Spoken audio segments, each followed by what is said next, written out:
Hello everyone, my name is Kieran Coffey and I am a tech services lead here in Pfizer Newbridge in Ireland, dealing mainly with oral solid dose formulations.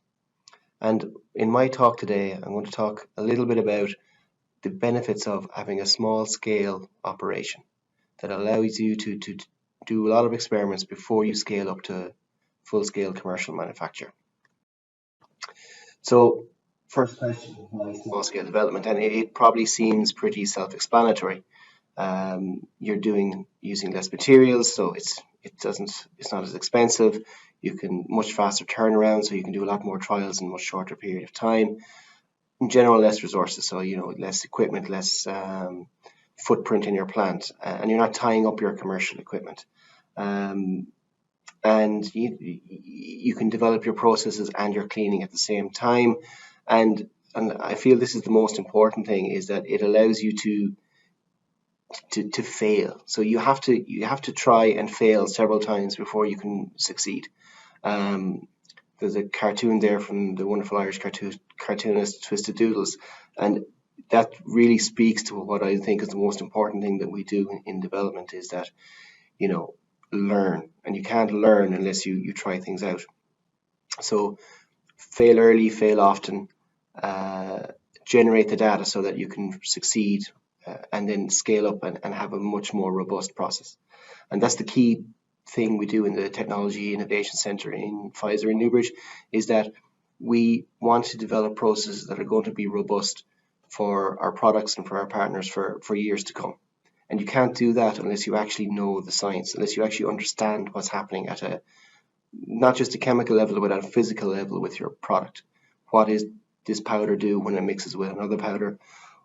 How does the blend behave under certain conditions? And the best way to learn all that is to actually do it, is to create the data, is to run the trials at small scale.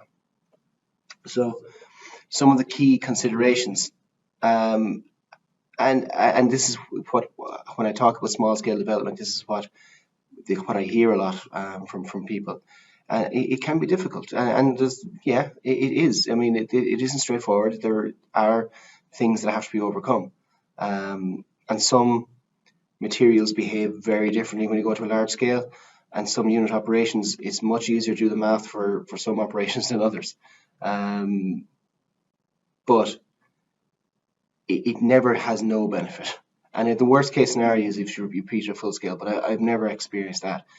So if you have the opportunity to do your trials at small scale, you're always learning and you're always getting underneath the science of your process, which can only benefit you and your patient in the long term. Because at the end of the day, what you want is to get a product to your patient faster. You want to make sure that that product will be reliable and will get to your patient when you go to full scale commercial manufacture in a reliable manner. And the best way to do that is to have a robust process and to know so much of the detail about all the interactions, all the things that can happen, that your process can handle it all. So the principal unit operations, and we'll just do very quickly here today, we'll have a quick run through blending, granulation, compression, and coating. So in oral solid dose manufacture, those are the big ones. Now, here in Newbridge, we also do a lot of fluid bed manufacture, Wurster coating, a lot of complex coatings, but just for the high level today, we're just going to have a quick run through some of the main operations. And when I'm taking through new recruits, or when I'm taking through people through what we do in the Technology Innovation Centre in Newbridge, I feel the best way to think about scaling is to put yourself in the place of the particle. What does it see? What do you see in that situation? So what forces are impacting on you? What distance do you have to travel? What else do you see? So conceptually, put yourself in the place of the tablet or the particle or the granule, and then think about, okay, what is now important to me? That will help figure out what your critical parameters are, what are the things you need to include in your design of experiments, and what are the tests that you need to do afterwards to show that everything works.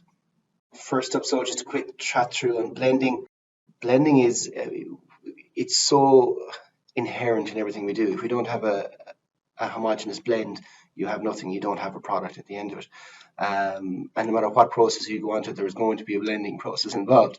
So, but physically, what's actually, if you are that particle, what is happening to you in a situation. And in a blender, the only active mixing that's going on is on the slope, is when you're actually moving. So the rotation speed has a big influence on you. But if you can geometrically keep things similar, or if you can keep the fill volume across scales, that's what will govern how you can scale up across different operations. So is that active layer. That's all you're really. So what distance are you traveling in that? Is your particle traveling in that active layer? How many times is it going to be going through that? And geometric similarity is probably the key thing here, is that if you have a blender with similar volumes and similar headspace, similar geometrics in how it's constructed, it makes it much more straightforward to do the math to go from a small scale to a large scale. And general rules of thumb is, as your bin gets bigger, it's got more, your particle has more distance to travel, so you can reduce the speed. I think that's pretty straightforward. Granulation.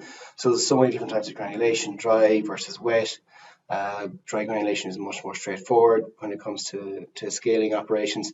Wet is more complex, and you can treat it a lot like blending. But if you're looking at a high shear operation, you need to get into something a little more complicated. So what I have found most successful for several products here in Newbridge over the years has been using dimensionless analysis. So that's where you can actually take the dimensions of out of it by cancelling out the units, and you're left with something like the Freud number, which we have displayed on the screen at the moment. And I have found this I've completed for a couple of products, but we had a few on high shear, very different high shear equipment. But by using something like generating some numbers using this dimensionless analysis, it meant that we were able to compare what was happening in one versus what was happening in another, even though it was at a very different power levels, very different mixer power numbers, very different geometries even in the blender. It's just a little bit more math, but it is very effective, and we've had a lot of success with it in Newbridge over the years for some of our important products, and for some even high volume products, which we've had to scale up quite quickly. Compression. So very different when you're looking at scaling compression, because really the die is going to be the same size no matter what size your press is or how many stations are on the press.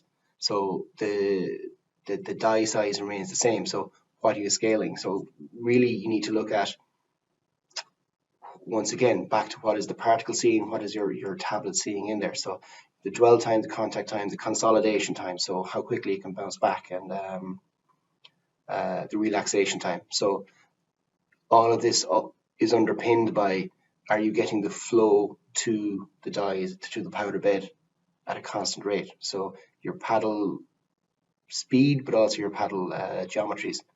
And is that making sure that everything is being replenished although the powder is being refilled at a steady state, no matter how big a press you have or what speed it's running at. Punch speed, compaction simulators, things like that are also very useful for determining some forces. But when you get to scale, you're really looking at, right, how much time have I got in the die, and how much time has it got to recover after the force has come off it. Upping the math slightly more, then when you get to coating, I'm very fortunate. I've worked with some brilliant scientists in Pfizer over the years.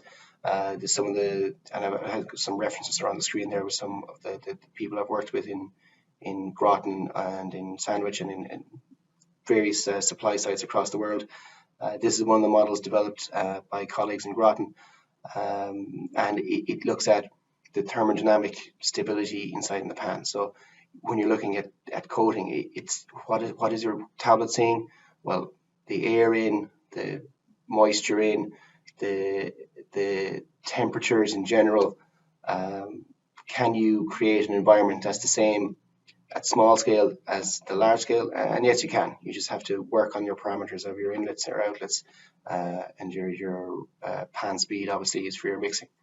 But it's all about that thermodynamic balance. So that was a real whistle stop through small scale unit operations and the benefits they can do, and what you can look at when you're scaling up. It can be complicated, but it is definitely worth it, trust me. And I've had a lot of experience across all the unit operations, and here in Newbridge we find that it's the best way to ensure that we've got a good supply for our patients, which is the most important thing. So thank you for your time today, and hopefully we'll talk again. Bye now.